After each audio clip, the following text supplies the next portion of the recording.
Morrissey Real Estate, brokered by eXp Realty. So today we have a real special treat. We're at 704 Al Harvey Road in beautiful Stonington, Connecticut. And I would like to introduce Bob and Maggie, who are the owners of this beautiful home, and they're going to tell you a little bit about this awesome property. Well, first of all, this was a Georgian colonial home, a true colonial home. We were British subjects when this house was built in 1749. And you're looking at it would have been a very plain front of a house, but it had a facelift. Sort of in 1815, we decided somewhere between 1790 and 1820, it was upgraded with a Greek revival look, also federal looks, with this portico where they put in, this is called pillars and this is called pilasters. And it had all these very interesting architectural features which you maybe want to take a look at. And they're to imitate Greek and Roman architecture in wood, and that's one of the reasons I like to paint these buildings white so that it would look like marble. What you're looking at up there are called modules that look like dominoes. They had these carvings on the corners, and the paneling up above us, and all this was put in again maybe 40 years after the house was built. Which the pilasters were there, though. Yes, and so were these, but these have been replaced. So it just shows that this house had a very wealthy owner.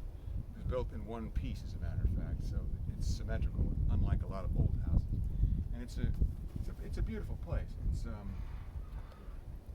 It has the original 12/12 window set. I mean, they're replacement windows, but that's the way these windows look. They're narrow windows. The windows on the upper level go all the way to the soffit. In other words, right underneath the roof line, which is a sign of Georgian colonial, as opposed to center chimney colonial, as opposed to center hall colonials, which had higher eaves. Anyway, it's a lovely place. We've been here for 20 years, and we've been doing a lot of research during that time about who owned it. And it turns out that the people who built it, the relatives of them, still live down the road. That property dates to 1695. It was a king's grant, and a piece of this was split off for Nathan Crary and his wife Dorothy Wheeler. Dorothy Wheeler. Wheeler Farm Road is right down the street. And the history of the place is involved maybe 6 families since then. We've looked them all up at the Stonington Historical Society, and they're In the town hall. in the town hall, and they're sort of a cross of all the old Yankee names, Hull, Minor, and so on. The original families that discovered Stonington, settled Stonington back in 1649, 100 years before this was built. And the cool thing about it is that the Wheeler homestead, the King's Grant, was probably 700 acres. Right. Still intact. Still Scott intact. is really a preservationist, and he says, I'm not going to subdivide, I'm keeping it all together. So we are surrounded by 500 acres of farmland and land that's not developed. And when he's not working as a computer scientist, electric boat, he's actually haying his fields up here. Both his own hay fields, which are down there, one's behind us, which are owned by the Brown Family Trust, with, again, another old family that's been here forever.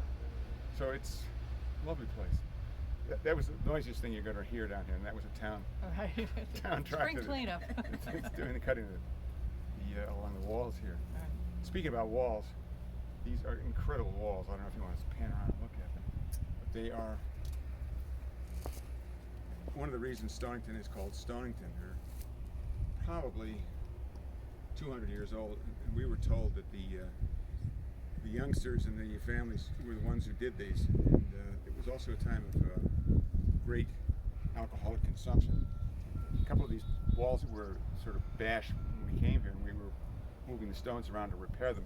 You could find empty bottles. empty whiskey bottles in there that had been broken. So they were heavy drinkers at that time. And we surmise that this wall, because it is so well laid, unlike the other walls around the farm, Right. we had 4 Italian families living in the house during Right, the Depression. from the 1910 through the Depression. Right. And I surmise that they probably worked in the Westerly Quarry. Right. They were stonemasons. Or were stonemasons, and that they were the ones that put that wall together. Because it has such a beautiful curve to it. It's a very elegant wall, very, Yeah. very flat and straight, and it's not a lace wall like this one. That's enough.